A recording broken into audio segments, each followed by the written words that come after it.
पूरे देश के अंदर ऐसा माहौल हो गया है, चारों तरफ अफरा तफरी का माहौल है, लोगों के घर में खाना नहीं है, लोग 500 हजार के नोट लेके घूम रहे हैं, लेकिन बाजार में रोटी नहीं मिल रही, सब्जी नहीं मिल रही, दूध नहीं मिल रहा, अपने बच्चों के लिए दवा दारू नहीं मिल रही। प्रधानमंत्री जी ने 500 हजार नोट के नोट बंद कर दिए, कहते हैं काला धन और भ्रष्टाचार कम करेंगे।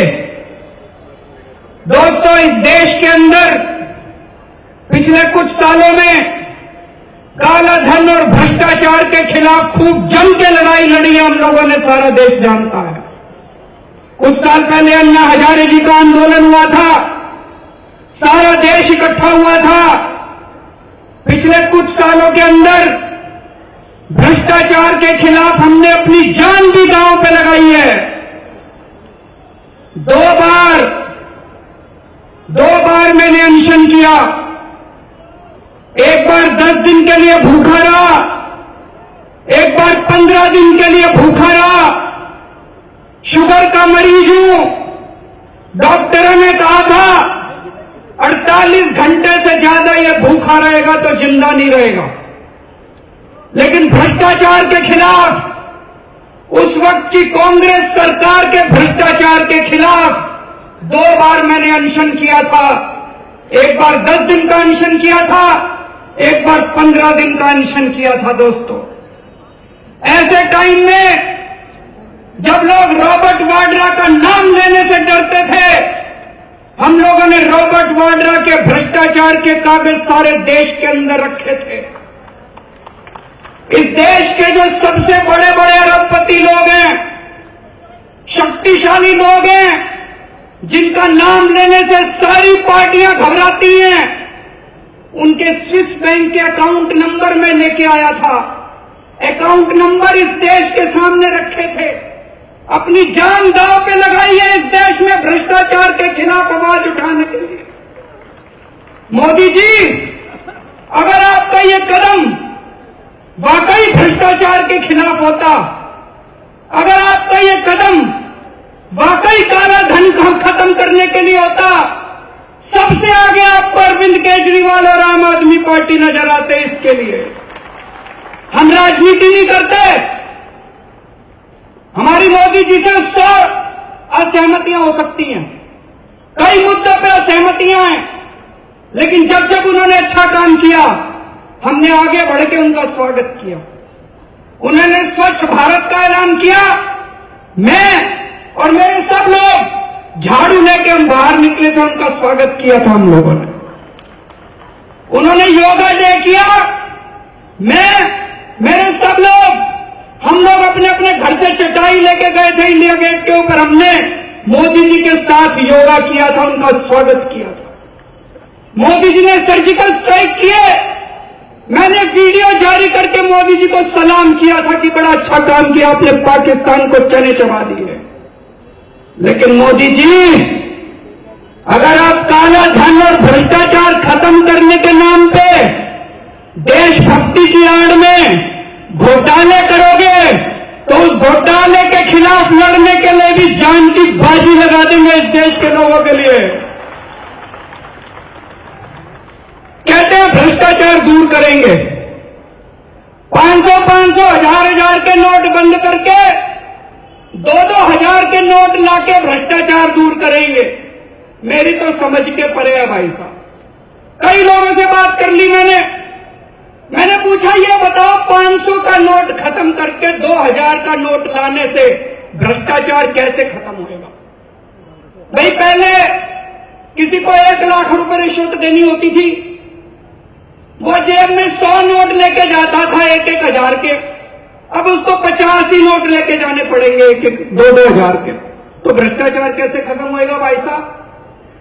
पहले किसी ने अपने कमरे में 100 करोड़ रुपए रख रखे थे 1-1 हजार के, अब उतनी जगह में 200 करोड़ रुपए आ जाएंगे 2-2 हजार के। तो बताओ काला धन कैसे खत्म होएगा? मेरी तो समझ के परे है। इनकम टैक्स में कमिश्नर था, थोड़ी बहुत समझ मेरे को भी आती है, उतना अनपढ़ आदमी नहीं हूं मैं, थोड़ा बहुत समझ मेरे को भी मेरे को यह समझ में नहीं खत्म करके 2-2 हजार के नोट लाने से काला धन और भ्रष्टाचार कैसे खत्म होगा? शुरू हो गया भ्रष्टाचार, आपने अखबारों में पढ़ा होगा। कल एक खबर छपी थी, गुजरात के अंदर एक आदमी 3 लाख रुपए 2-2 हजार रुपए के एक अफसर रिश्वत लेते पकड़ा गया। तो भाई साहब 1000 रुपए के खत्म हुए, अब 2-2 हजार में रिश्वत लेनी चालू कर दी इन्होंने। मध्य प्रदेश के अंदर 3 अफसर पकड़े गए हैं परसों, नए 2-2 हजार के नोट के 25,000 रिश्वत लेते हुए। पहली बात तो यही है, हमें तो 2,000 रुपए भी नहीं मिल रहे एटीएम में, उनको 3 लाख रुपए की रिश्वत देने के पैसे किसने दे दिए भाई साहब? तो इसका मतलब काला धंधी शुरू हो गया। 2 नंबर के अंदर ये 2-2 हजार के नोट बिकने शुरू हो गए। 40% कमीशन चल रही है मार्केट के अंदर, खुलेआम 2-2 हजार के नोट मिल रहे हैं भाई साहब, कोई ले लो, बड़े बड़े लोग खरीद रहे हैं 2-2 हजार के। कहीं किसी लाइन में आपने देखा अडानी अंबानी को खड़े हुए? कोई नहीं खड़ा, सबके घर में होम डिलीवरी हो रही है, उनके पुराने 500, 1000 के नोट ला रहे हैं और 2-2 हजार रुपए के नोट उनके घर पहुंचा रहे हैं। वैसे ये काला धन और भ्रष्टाचार दूर करने के नाम पे जो इन्होंने 500, 1000 के नोट बंद करे हैं, आज पूरी जिम्मेदारी के साथ कह रहा हूं, आजाद भारत का ये सबसे बड़ा घोटाला हमारे देश के अंदर किया जा रहा है। 8 लाख करोड़ रुपए का घोटाला है, 8 लाख करोड़ रुपए का। सारे जने अच्छे से समझ के जाना और एक एक आदमी कसम खा के जाओ, अपने घर जाके आस पड़ोस में 10-10 लोगों को बताओगे इस घोटाले के बारे में। वैसे तो सबको पता है, सोशल मीडिया पे चल रहा है। बैंकों ने बड़े बड़े अरबपतियों को, बड़े बड़े घरानों को, पैसे वालों को, अरबपतियों को बैंकों ने 8 लाख करोड़ रुपए का कर्ज दे रखा था। आरबीआई की रिपोर्ट है, सीएजी की रिपोर्ट है, वो कहती है ये बड़े बड़े अरबपति 8 लाख करोड़ रुपए डकार गए। इनमें से कुछ ने तो विदेश भेज दिया अपना पैसा और कुछ लोगों ने ठिकाने लगा दिया, अब कुछ नहीं बचा 8 लाख करोड़ का। बैंक खाली हो गए। मोदी जी ने 8 लाख करोड़ में से 1,14,000 करोड़ का लोन तो माफ कर दिया इन लोगों का, 1,14,000 करोड़ का। आप लोगों ने विजय माल्या का नाम सुना होगा, पता है विजय माल्या कौन है? किस किस को पता? हाथ खड़े करो जरा से। सबको पता है विजय माल्या। विजय माल्या दारू बनाने का काम करता है। विजय माल्या काफी बूढ़ा हो गया लेकिन लड़कियों के साथ घूमता है सारा दिन। विजय माल्या, उसके बड़े बड़े जहाज चलते हैं, उसके ऊपर 8,000 करोड़ रुपए का लोन था, 8,000 करोड़ रुपए का। एक दिन रात को मोदी जी ने उसको हवाई जहाज में बिठा के लंदन भेज दिया, देश से भगा दिया उसको। हम लोगों को लाइन में लगा रखा है। विजय माल्या को एक दिन रात को हवाई जहाज में बिठा के चुपके से, मीडिया वालों को भी नहीं पता चला, ये कैमरे वालों को भी नहीं पता चला, एक दिन रात को चुपके से हवाई जहाज में बिठा के लंदन भेज दिया। वो लंदन में बैठा है, ऐश कर रहा है, रोज तस्वीरें आती है उसको ऐश कर रहा है वहां पे। तो इन लोगों के 1,14,000 करोड़ तो माफ कर दिए, 8 लाख करोड़ माफ करने हैं। तो एक षड्यंत्र रचा गया। 8 लाख करोड़ कहां से आए भाई साहब? एक षड्यंत्र रचा गया। उस षड्यंत्र के तहत 500, 1000 उन्होंने सोचा 500, 1000 के नोट खत्म कर दो, जनता को कहो अपने पैसे बैंक में जमा कराओ। सारी जनता बैंक में पैसे जमा कराएगी और इनको उम्मीद है 10 लाख करोड़ रुपए आ जाएंगे जनता के पैसे के। सारी लाइन में लगी है जनता। और सबसे बड़ा प्रमाण इस बात का जो मैं कह रहा हूं, अभी थोड़े बहुत पैसे आने ही लगे हैं बैंक में। परसों स्टेट बैंक ऑफ इंडिया ने इन अरबपतियों के 6,000 करोड़ रुपए माफ कर दिए भाई साहब। आपने लाइनों में लग लग के जो अपनी खून पसीने की कमाई 5 दिन के अंदर बैंकों में जमा कराई थी, उन्होंने अरबपतियों को बांटनी भी चालू कर दी। अभी तो 50 दिन पूरे भी नहीं हुए हैं। 10 लाख करोड़ रुपए जनता जमा कराएगी, मोदी जी 8 लाख करोड़ रुपए उसमें से अपने चहेतों के लोन माफ कर देंगे। हमें क्या मिला? ठन ठन गोपाल, कुछ नहीं मिला। धोखा हो गया, धोखा हो गया। लोग कह रहे हैं मोदी जी अपने दोस्तों के लिए कर रहे हैं। भाई साहब, आज एक भाई अपने भाई के लिए कुछ नहीं करता। ये क्या दोस्ती है मोदी जी की और इन लोगों की? किस चीज की दोस्ती है? हम सोचा करते थे मोदी जी बहुत ईमानदार हैं, हमारी 100 सहमति हो सकती है नरेंद्र मोदी जी से, हमारे 100 विवाद हो सकते हैं, लेकिन एक चीज तो मैं भी सोचा करता था कि मोदी जी ईमानदार हैं। लेकिन दोस्तों, पिछले कुछ दिनों में कुछ कागज सामने आए हैं, मैंने वो कागज पढ़े, मेरे तो रोंगटे खड़े हो गए। मैं यकीन नहीं किया। मैंने कई लोगों को दिखाए कागज, इनकम टैक्स के कागज हैं। मैं इनकम टैक्स में काम किया करता था, इनकम टैक्स डिपार्टमेंट में मेरी बड़ी जान पहचान है। फाइनेंस मिनिस्ट्री के जो सबसे टॉप पे बैठा हुआ है, उसने मेरे को ये कागज भेजे हैं। आज मैं ये कागज दिखाने के लिए लाया हूं आपको सबको। ये कागज देखो जरा से, ये रिपोर्ट है। बिड़ला का नाम सुना है सबने? बिड़ला, किस किसने सुना है बिड़ला का नाम? दोस्तों, 15 अक्टूबर 2013 को बिड़ला के यहां इनकम टैक्स की रेड हुई। बिड़ला के कंप्यूटर से, लैपटॉप से कई कागज मिले और उसमें एक कागज मिला, उसमें लिखा था, ये वो कागज है, इसमें लिखा है Gujarat CM 25 crore 12 done rest question mark. मतलब गुजरात के मुख्यमंत्री 25 करोड़ 12 दे दिए, बाकी हैं। इसका क्या मतलब हुआ? इसका क्या मतलब हुआ? इसकी कोई जांच नहीं हुई क्योंकि मोदी जी मुख्यमंत्री बन गए। अगर इसकी जांच होती तो पता चलता कि ये 25 करोड़ रुपए किस लिए दिए गए थे कि नहीं दिए गए थे। कल कुछ जगह छपा है अखबारों में, 22 नवंबर 2014 को सहारा के ऊपर इनकम टैक्स की रेड हुई। सहारा के यहां एक कमरे में 130 करोड़ रुपए का कैश मिला। वहीं पे कुछ कागज मिले पड़े हुए।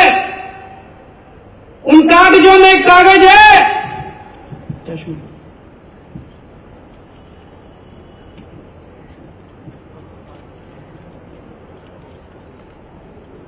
उन कागजों में एक ये भी कागज है।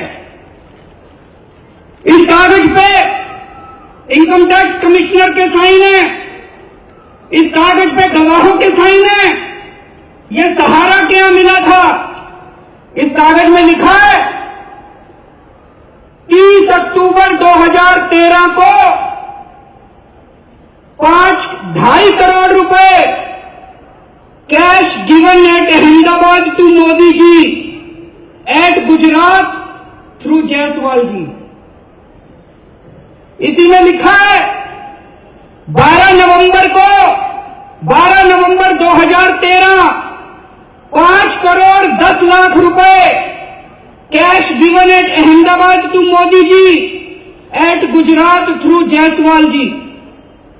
27 नवंबर 2013 को 2.5 करोड़ रुपए cash given at Ahmedabad to Modi ji through Jaiswal ji. 29 नवंबर 2013 को 5 crore cash given at Ahmedabad to Modi ji through Sachin ji. 6 दिसंबर 2013 को 5 crore cash given at Ahmedabad to Modi ji through Sachin ji. 7 entry हैं। 40 करोड़ 10 लाख रुपए मोदी जी को दिए गए। इसका इन कागजों के अंदर हवाला है। मुझे नहीं पता दिए कि नहीं दिए, इन कागजों में लिखा हुआ है। जांच होनी चाहिए थी, इन कागजों की कोई जांच नहीं हुई। मन में शक पैदा होता है। आज सारे देश के लोग पूछ रहे हैं, हम लोगों को लाइनों में लगा दिया, अंबानी अडानी की रेड क्यों नहीं हो रही, उनका काला धन क्यों नहीं आ रहा। आज हम लोगों को लाइन में लगा दिया, स्विस बैंकों में जिनके अकाउंट हैं उनके खिलाफ एक्शन क्यों नहीं हो रहा। तो मन में शक पैदा होता है, कहीं पैसे ले लेके इनको छोड़ा तो नहीं जा रहा। हम लोग अपना पैसा जमा कराएंगे बैंकों में, वो सारा पैसा इन अरबपतियों को दे देंगे और अब अरबपतियों से पैसे ले लेके इनको छोड़ा तो नहीं जा रहा। दोस्तों, धोखा हो रहा है, बहुत बड़ा धोखा हो रहा है इस देश के साथ। इस देश की जनता माफ नहीं करने वाली है। हमको धमकी देते हैं 2.5 लाख रुपए जमा कराओ, 200% पेनल्टी लगाएंगे। मैं उनसे पूछना चाहता हूं, कल जनार्दन रेड्डी की बेटी की शादी हुई है बेंगलोर में। जनार्दन रेड्डी भारतीय जनता पार्टी के पुराने मित्र हैं। खदानों के बहुत बड़े घोटाले में उनका नाम आया है। 500 करोड़ रुपए खर्च किए उन्होंने अपनी बेटी की शादी में, 500 करोड़ रुपए।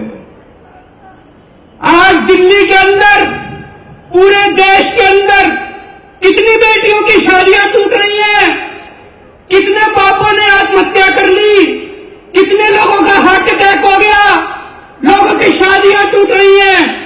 जनार्दन रेड्डी ने अपनी बेटी की शादी में 500 करोड़ रुपए खर्च किए, उसके पास 2-2 हजार रुपए के नोट किसने दिए।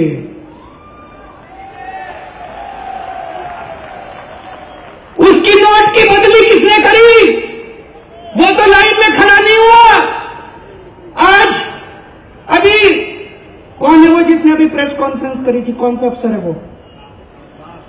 सरकार ने अभी प्रेस कॉन्फ्रेंस करी है।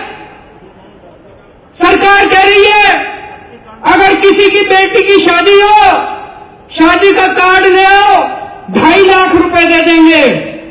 2.5 लाख रुपए में शादी होती है भाई साहब। अभी अरुण जेटली ने अपनी बेटी की शादी करी थी, हमें बताओ उसने 2.5 लाख रुपए में करी थी क्या? तुम अपनी बेटी की शादी 2.5 लाख में करके दिखाओ। तुम खर्च करोगे 500 करोड़ रुपए, हम अपनी बेटी की शादी करें 2.5 लाख रुपए में। यह कौन सा न्याय है? इसको बर्दाश्त नहीं करेंगे। इनकम टैक्स वाले छोड़ रखे हैं इन्होंने सारी मार्केट में। आ रहे हैं कि नहीं आ रहे इनकम टैक्स वाले? एक एक दुकान में जा रहे हैं, गल्ला खोल खोल के देख रहे हैं। आपकी लेजर के ऊपर, कैश बुक के ऊपर मुहर लगा रहे हैं। कल रेड्डी की शादी के अंदर इनकम टैक्स वाले क्यों नहीं गए? उसकी बेटी की शादी में इनकम टैक्स वाले क्यों नहीं गए? उसकी बेटी की शादी में तो सारे बीजेपी के नेता पहुंचे हुए थे। तो हम ही बेवकूफ हैं बस, हमें धमकी देते हो। मोदी जी, इस देश की जनता चेतावनी दे रही है। अगर देशभक्ति के लिए इस देश की जनता को जान की बाजी लगानी पड़ी तो जान की बाजी भी लगाएगी, लेकिन उन्हें बेवकूफ मत बनाओ कि लाइनों में खड़े होना देशभक्ति है। आप तो हमें लाइनों में खड़े करो और खुद इन बड़े बड़े लोगों के साथ गुलछर्रे उड़ाओ।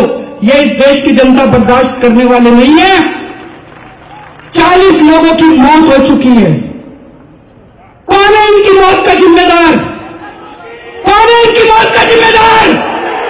कौन है इनकी मौत का जिम्मेदार? इस देश की जनता बर्दाश्त नहीं करने वाली। हमारी पेशेंस की सब्र का इम्तिहान मत लो। यह आजादपुर मंडी है, मैं बहुत बार आया हूं इस मंडी में। पूरी मंडी सब्जियों से भरी रहा करती थी, पूरी मंडी फलों से भरी रहा करती थी। आज सुनसान हो गई है मेरी मंडी, आज सुनसान हो गए मेरे व्यापारी, आज सुनसान हो गए लोगों के घर। इसको हम बर्दाश्त नहीं करने वाले। जैसा ममता दीदी ने कहा 3 दिन के अंदर इसको वापस लो, नहीं तो इस देश के अंदर बगावत होगी, इसको बर्दाश्त नहीं करेंगे। और इस देश की जनता को खड़ा होना पड़ेगा। इस देश की जनता सबसे बड़ी देशभक्त है और देश के लिए अगर कुर्बानी भी करनी पड़ी तो कुर्बानी करेंगे। ये 40 लोग जो मरे हैं, ये मरे नहीं है, ये शहीद हुए हैं। इनकी शहादत बेकार नहीं जाएगी दोस्तों। भारत माता की, भारत माता की।